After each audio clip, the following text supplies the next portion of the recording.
جب نبی علیہ السلام نے فرما دیا کہ میری امت کے 73 فرقے ہوں گے تو یہ کیسے ممکن ہے کہ فرقے ختم ہو جائیں؟ جی نبی علیہ السلام نے فرمایا تھا 73 فرقے ہوں گے اور 72 جہنم میں جائیں گے، ایک حق پر رہے گا. یہ تو بالکل اس میں تو کوئی دوسری رائے نہیں ہے. لیکن اسی نبی نے بتایا کہ قرب قیامت کے اندر میری بیٹی فاطمہ کی اولاد میں سے ایک شخص ایسا پیدا ہوگا جو پوری دنیا کو انصاف سے بھر دے گا. سب کے سب لوگ ایک پلیٹ فارم کے اوپر جمع ہو جائیں گے، اور پلیٹ فارم پہ جمع ہونے کا مطلب یہ ہے کہ اللہ تعالیٰ کی غیبی تائید سے اس وقت یہ فرقہ واریت والا مسئلہ کسی حد تک ایڈریس ہو جائے گا. یہ بات 8 سے 10-15 سال پہلے تو سمجھنا مشکل تھی، لیکن ہمارے پلیٹ فارم کے بعد تو آپ کو سمجھ آ گئی ہے. دیکھ لیں بریلوی دیوبندی اہل حدیث آپس میں کس طرح کٹھے ہوئے ہیں کہ نہیں، ہمارے تو آپس میں بس چھوٹے چھوٹے اختلافات ہیں. واہ، وڈے کافر کہہ کے دوے نو چھوٹے آدھے پہ چھوٹے چھوٹے اختلاف ہے. وہ چھوٹے ہو تو اڑی تو اوقات ہی کوئی نہیں. ہاں اسی دیکھیں نیو ٹی وی کے پروگرام میں پورے 3 گھنٹے میں میں نے ایک ہی لکیر پیٹی بار بار کہ 3 باتیں تم لوگ ایک دوسرے کے بارے میں کہہ دو تو مسئلہ ختم ہے. نمبر 1 سارے فرقے مسلمان ہیں. نمبر 2 سب کو چندہ دینا جائز ہے. نمبر 3 سب کی ایک دوسرے کے پیچھے نماز جائز ہے. یہ 3 جملے نہیں وہ ادا کر سکے، اس لیے کہ انہیں پتا تھا کہ یہ پروگرام میں تو ہم 5-6 لاکھ لے کے اٹھ جائیں گے. جو پوری زندگی کے چندے ہیں وہ تو اس فرقے کے ساتھ جڑے ہوئے ہیں جدھر جا کے ہم نے نماز پڑھانی ہے، وہ تو ہمیں ماریں گے لتر. ہیں جی تسی انہوں نے مسلمان مانا ہو. اعلیٰ حضرت نے جب کافر قرار دیا ہوا ہے، فکر رضا چھوڑ دیا آپ نے. دیکھ لیں ڈاکٹر اشرف جلالی نے سعد رضوی کو کہا کہ اسے جوتے مارنے چاہیے، یہ برائلر رضوی ہے. انہوں نے کہا دیسی رضوی نہیں ہے گا. وہ یہ ایک دوسرے کو نہیں مانتے آپس کے اندر، تو یہ کبھی بھی جرت نہیں کریں گے یہ والا معاملہ.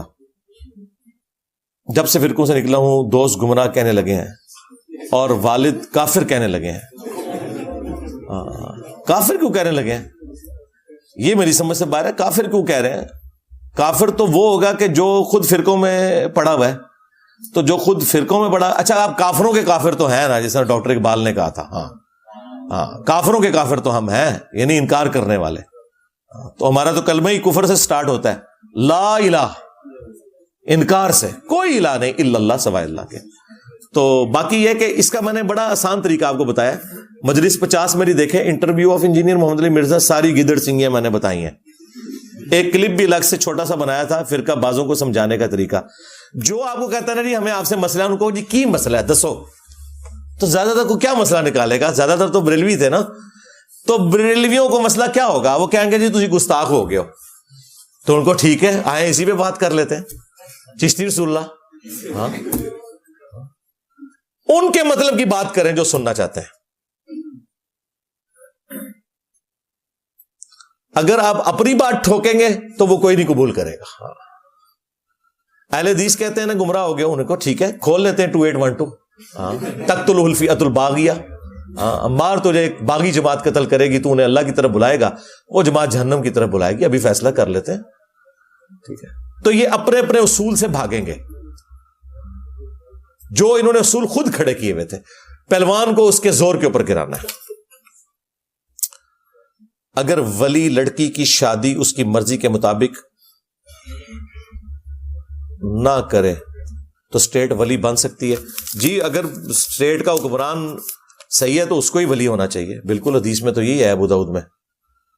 عبداللہ ابن مسعود اور عبداللہ ابن عمر رضی اللہ عنہ نہیں کرتے تھے. نہیں جی کوئی ایسی بات نہیں، بالکل جھوٹ بول رہے ہیں. عبداللہ بن عمر کی تو حدیثیں ہیں بخاری مسلم میں. رے ابن مسعود کے طرف جو منسوب روایت ہے وہ تو امام ترمذی نے 256 نمبر حدیث کے اندر لکھا ہے کہ یہ روایت ثابت ہی نہیں ہے. ابن مسعود کے اوپر نا جھوٹ باندھا ہے. آج کل مسجدوں میں اونچی آمین کہنے پر مسجد میں ہی گالیاں دی جاتی ہیں. یہ بہت کم ہوتا ہے یار، آج کل تو کوئی نہیں ہے، پہلے ہوتا تھا. اگر کہیں پہ اور ہے تو سیدھا تھانے میں اپلیکیشن دیں. آپ اپنے اوپر کیوں لے رہے ہیں بھائی؟ اپلیکیشن دیں تھانے میں جا کے، ایسی کی تیسی ان کی. اہل علم کہتے ہیں کہ دین کے اصولوں میں اختلاف نہیں ہے. جھوٹ بولتے ہیں اہل علم، بالکل جھوٹ بول رہے ہیں. اصول کہتے ہیں بنیاد کو، جڑ کو. اصولی تو اختلاف ہے. دیوبند بریلوی فروعی اختلاف نہیں ہے. فروعی اختلاف ہوتا تو ایک دوسرے پیچھے نماز کے قائل ہوتے ہیں، ایک دوسرے کو کافر سمجھتے ہیں. یہ صرف آپ کو لیپا پوتی کر رہے ہیں، انہیں کہ کتاب سے بتائیں. آج ہم جوز اور کرسچنز کو کیا کہتے ہیں کہ لاؤ تورات انجیل میں سے کوئی آیت نکالو کہ حضرت عیسیٰ علیہ السلام اللہ کے بیٹے ہیں. وہ کہتے ہیں ہمارا وہ پریکٹیکل عقیدے کو چھوڑو، ایک ان ایمبیگوس آیت نکالو کہ اللہ تعالیٰ توحید کے معاملے میں کوئی ایسی بات کرے جو آپ لوگوں نے عقیدے رکھے ہوئے. اس طرح آپ دیوبند بریلویوں کو چھوڑیں، یہ ان کو کہ اپنے بزرگوں سے ثابت کرو کہ تم ایک دوسرے کو مسلمان سمجھتے ہو. وہ تو اعلیٰ حضرت کی ایک تلوار سے ہی سارے کے سارے ذبح ہو جائیں گے. ہاں. اور انہوں نے کہا کفار کی مسجد، ان کو کفار لکھا انہوں نے، اور اجتہادی غلطی کر دی، میں نے وہ پکڑ لی. کفار کی مسجد نہیں ہوتی، کفار کی عبادت گاہ ہوتی ہے.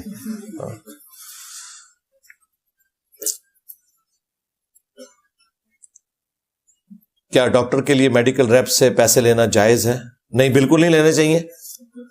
اگر اس کے اگینسٹ آپ دوائی، ہاں اگر کوئی میڈیکل ریپ ہے اور وہ کہتا ہے آپ میری دوائی بے شک نہ لکھیں لیکن یہ میرا گفٹ رکھ لیں، اس سے ضرور لے لیں، وہ تو گفٹ ہے، اس کے اگینسٹ کوئی رشوت والا معاملہ تو نہیں. قرآن کی آیت ہے کہ آپ صلی اللہ علیہ وآلہ وسلم کو تمام جہان والوں کے لیے رحمت بنا کے بھیجا. اس زمین پر رہتے ہیں، باقی جہانوں سے مراد کیا ہے؟ تمام جہان والوں کے لیے. یہ ترجمے میں بھی تھوڑی مس ہینڈلنگ ہوئی ہے، تمام جہانوں کے لیے نہیں، تمام جہان والوں کے لیے. جہانوں کے لیے بھی اگر ترجمہ کرنا ہے تو جہان یعنی جیسے ہم کہتے ہیں نا یہ پرندوں کی دنیا، ٹھیک ہے جی، جانوروں کی دنیا، انسانوں کی دنیا، یہ وہ والی دنیا، وہ جہان بھی ہے. تو اس حساب سے تو 20 لاکھ مخلوقات ہیں اس پلانٹ ارتھ کے اوپر. نبی علیہ السلام درختوں کے لیے بھی رحمت ہے، آپ علیہ السلام جانوروں کے لیے بھی رحمت ہے، آپ صلی اللہ علیہ وآلہ وسلم جنات کے لیے بھی رحمت ہے، پھر جانوروں کی بھی جتنی اسپیشیز ہیں سب کے لیے رحمت ہے. اور اگر دنیا اور آخرت کے پوائنٹ آف ویو سے دیکھیں تو دنیا میں بھی رحمت ہے اور آخرت میں بھی شفاعت. اللہ تعالیٰ ہمیں نصیب فرمائے، آمین. میرا نام علی مروان ہے، مروان کے اوپر بہت اعتراض کیا جاتا ہے، کیا میرے لیے لازمی ہے کہ اپنا نام بدلو؟ بدلو جی، بدلو، بالکل بدلو. نام تو ایم ہی ساتھ چکے، مروان لگایا ہوا ہے نا، مروان ختم کرتے. ہاں جی، مروان کی جگہ عثمان لگا لیں، علی عثمان. ہاں ٹھیک ہو گیا.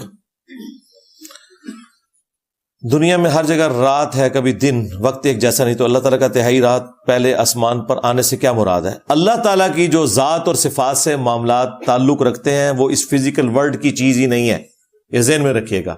یہ آپ کو سمجھانے کے لیے کہا جاتا ہے تہائی رات، یعنی آپ کے لیے کہا جاتا ہے کہ آپ اس وقت میں اللہ کی طرف متوجہ ہوں. اللہ کے اوپر کوئی رات کا وقت نہیں گزر رہا، اللہ تعالیٰ ٹائم اور اسپیس سے پاک ہے، تو یہ اس کو اس فزیکل ورلڈ کے اعتبار سے نہ دیکھا کریں. تبلیغی جماعت کے ساتھ جوڑنا کیسا ہے؟ جی جائیں، ضرور جائیں، اچھا ماحول ہے. باقی جو ہمیں ان کے سلیبس سے اختلاف ہے وہ اپنی جگہ ہے. اگر آپ وہاں فضائل مال بھی پڑھ رہے ہیں تو اس میں نشان پہلے ہی لگا لیں کہ جہاں آیات اور احادیث ہیں صحیح وہ آپ بیان کریں، کس سے کہانیاں ان کی چھوڑ دیں. بھٹا ملازمین کو مالک ایڈوانس رقم دے کر مجبوراً کام پر رکھتے ہیں، یہی تو استحصال ہو رہا ہے جی. اس کے خلاف تو پھر وہ آسمہ جہانگیر نے آواز اٹھائی تھی نا، کسی مولانا نے، کسی حضرت صاحب، کسی پیر صاحب نے تو نہیں اٹھائی ہے. کیا خانہ کعبہ پر بوٹ پہن کر چڑھنا جائز ہے؟ بالکل بوٹ پہن کے ہی جانا چاہیے تاکہ ہم ہندوؤں کو بتائیں کہ ہم اس کی عبادت نہیں کرتے.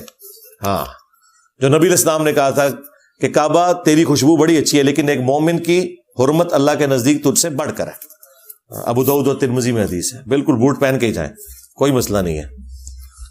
ہاں، نجاست نہ بوٹوں پہ لگی ہو. یہ جب تک اٹلی کا ماربل وائٹ والا نہیں لگا تھا نا تو طواف کعبہ کوئی کر نہیں سکتا تھا بغیر جوتیوں کے. 80s میں جن لوگوں نے حج کیا ان سے پوچھیں، وہ 2 جوتیاں لے کے جاتے تھے، ایک جوتیاں باہر اتارتے تھے اور نیا جوڑا اندر رکھتے تھے، اس جوڑے کو پہن کے وہ طواف کرتے تھے، پاؤں جلتے تھے. اور نبی علیہ السلام کے زمانے میں تو سارے جوتیوں سے مہندی کرتے تھے نا، وہ مٹی تھی. نبی علیہ السلام نے تو اونٹ کے اوپر طواف کعبہ کیا. تو یہ تو آج کے دور کے مسئلے ہیں نا. اب اللہ کا شکر ہے کہ وہ وائٹ ماربل جب سے بغداد شی والوں نے تیار کیا، اجمیر شی والوں نے فٹ کیا، ہاں، اور تھوڑی مسجد نبوی اور بیت اللہ شریف بھی کسی شریف نے نہیں کیتی ہوئی ہے. ہاں، اندازہ کر لو، جنت ہی پھر بھی تسی جانا ہے. تو اس وقت سے یہ مسئلے جو ہے نا وہ آسان ہو گئے ہیں. تو وہ بوٹ میں نجاست نہیں ہونی چاہیے.